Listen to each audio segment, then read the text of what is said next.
Hello guys, welcome back to my channel. तो आज हम बात करने वाले हैं सास्के उचिहा के एबिलिटीज के बारे में विदाउट हिज रेनिगन और कोई नया रिप्लेसमेंट उसके रेनिगन के लिए। और आगे बढ़ने से पहले आप नए हो इस चैनल पे तो सब्सक्राइब जरूर कर देना और उस बेल नोटिफिकेशन को बजा देना।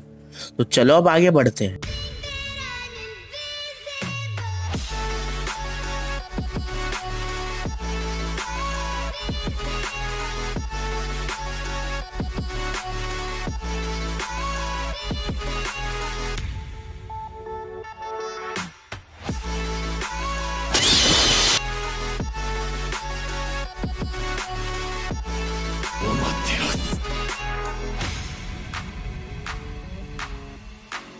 जैसे कि आप सभी को पता है, सास्के उचिहा की रेनिगन मां। बट अब क्या होगा? सास्के का एक मेजर पावर अप नहीं रहा। अब क्या होगा? क्या वो सुसानो पुल ऑफ कर पाएगा विद 1 EMS? क्या वो फ्लेम कंट्रोल यूज कर पाएगा? और क्या वो चाकरा एब्जॉर्ब कर पाएगा? And what about चिबाकू टेंसेई?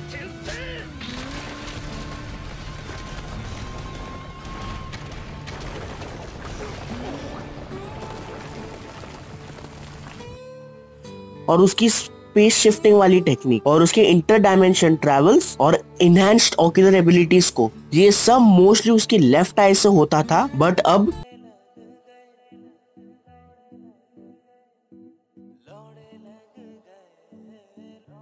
सास्के के रेनिगन के लिए F in the chat guys. Sasuke अभी अपना EMS यूज कर सकता है। जैसे कि आप सबको पता होगा, ओबिटो भी अपना सिंगल आई से सबको लेता था, तो अपना सास्के भी किसी से कम नहीं है गाइस। प्लस सास्के के पास सब नेचर ट्रांसफॉर्मेशंस है। वो चिडोरी के भी बहुत वेरिएशन यूज करता है और उसके पास किरिन भी है उसके आर्सेनल में। उसकी फायर स्टाइल तो अलग ही लेवल पे। Don't underestimate the Uchihas. हम सबको ये भी पता है कि Uchihas one of the top clans में से आता है और उनके पोटेंशियल भी बहुत है। अब आते हैं सास्के पे। क्या सास्के को कोई रिप्लेसमेंट मिल सकता है? इसका जवाब है हाँ, जरूर मिल सकता है, क्योंकि ओबिटो ने बहुत शार्जिंग गन्स रिजर्व्स में रखे थे और सास्के अगर वो जगह को ढूंढ ले तो उसे एक पैर मिल सकता है। एक और बात, अब से सास्के वो डायलॉग नहीं मारेगा जो वो हमेशा से मार रहा था कि आई एम आउट ऑफ चाकरा, उसके रेनिगन यूज करने की वजह से। जैसे कि आप सबको पता है, मोमोशिकी और इशिकी को सास्के के रेनिगन से बहुत चिढ़ है, क्योंकि वो अपना स्पेस टाइम निंजुत्सु यूज कर सकता था, प्लस वो स्पेस शिफ्टिंग भी यूज करता था और बहुत बुरी तरीके से मारता था। जैसे थैनोस बोला था ना दोस्तों थॉर को कि you should gone for the head, फिर थॉर नेक्स्ट टाइम सीधा देखा ही नहीं, he went for the head। वैसे ही मोमोशिकी went for the रेनिगन। जैसे कि आप सबको पता होगा शिन उचिहा के बारे में, और वो क्लोन बनवाता था ओरोचिमारू से। उसके पास मांगेक्यू भी होता है और वो सब क्लोन थे शिन उचिहा के पेयर पार्ट्स की तरह। एक्चुअली शिन उचिहा एक टेस्ट सब्जेक्ट था ओरोचिमारू का, और वो टेस्ट सब्जेक्ट पोजेस करता था एक यूनिक टाइप का जेनेटिक मेकअप जो अलाउ करता था टिश्यू और ऑर्गन ट्रांसप्लांट करने। जैसे कभी कभी ऑर्गन ट्रांसप्लांट रिजेक्ट होता है, बट ये टेस्ट सब्जेक्ट के ट्रांसप्लांट कभी रिजेक्ट नहीं होते थे और उनकी स्पेशलिटी ये थी। और शिन एक ट्रू उचिहा नहीं है, वो बस एक टेस्ट सब्जेक्ट था। और शिन के मांगेक्यू की वन ऑफ द एबिलिटी है कि वो मेटल्स को कंट्रोल कर सकता है और एक टाइप का पोर्टल भी यूज कर सकता है। सास्के ही एक था जो ओटुत्सुकी को ट्रैक करता था विथ हिज रेनिगन, और उसने कागुया के पैलेस को ढूंढा था और वो स्क्रोल लाया था। फिर वो एक जगह पे गया था, वहां पे उसको कुछ आफ्टर इमेजेस दिखे कागुया के, इशिकी, मोमोशिकी, किंगशिकी और शायद उसको उराशिकी भी दिखा था।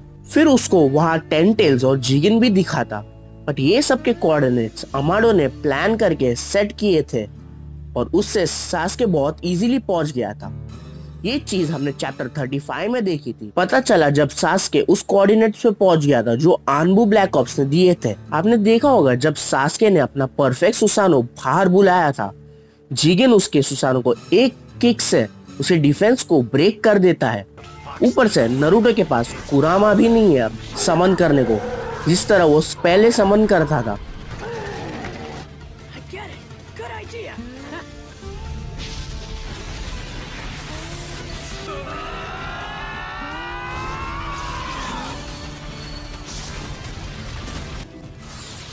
सास्के और नारुतो दोनों की पावर लेवल्स 50% कम हो गई है।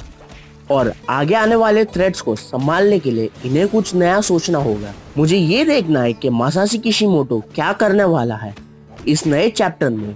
मोस्टली ये चैप्टर एक टाइम स्किप होगा। मुझे लगता है कि सास्के वापस बैक टू क्लासिक स्टाइल में जाएगा जब उसके पास EMS थे और उसमें भी वो एक अलग लीग में था। सेम गोज फॉर नारुतो, जब उसने पेन को हराया था सेज मोड में, तब उसे कुरामा को सप्रेस करना होता था, इसीलिए वो ज्यादा टाइम सेज मोड में रह नहीं पाता था। बट अब सिचुएशन अलग है। लास्ट वीडियो में मैंने आपको नारुतो के पावर लेवल्स के बारे में बताए थे। ये ऊपर आई बटन पे क्लिक करके आप ये वीडियो देख सकते हो। तो चलिए आगे बढ़ते हैं। और हाँ गाइस, अगर आपको ड्रैगन बॉल या बोरुतो पे वीडियो चाहिए या आपको कोई क्वेरीज है तो मुझे कमेंट सेक्शन में ज़रूर बताइए। मैं उस टॉपिक पे वीडियो जल्द से जल्द बनाऊंगा और वो टॉपिक आपको बहुत अच्छी तरह से एक्सप्लेन करूंगा। आने वाले चैप्टर में शायद हमें कोड, अमाडो, डेल्टा और काशिनकोजी के बारे में और कुछ पता लग सकता है। काशिनकोजी रिवर्स समनिंग के थ्रू भाग गया था और डेल्टा तो ढेर हो गई थी। हमाडो ने कुछ किया था और कोड तो फिलहाल टेंटेल्स के साथ है। और हाँ गाइस, नया चैप्टर आने वाला है 19 मार्च को, तो गाइस रेडी रहना। अगर आपको ये वीडियो अच्छी लगी तो लाइक एंड शेयर कर दीजिए और कमेंट सेक्शन पे कमेंट कर दीजिए।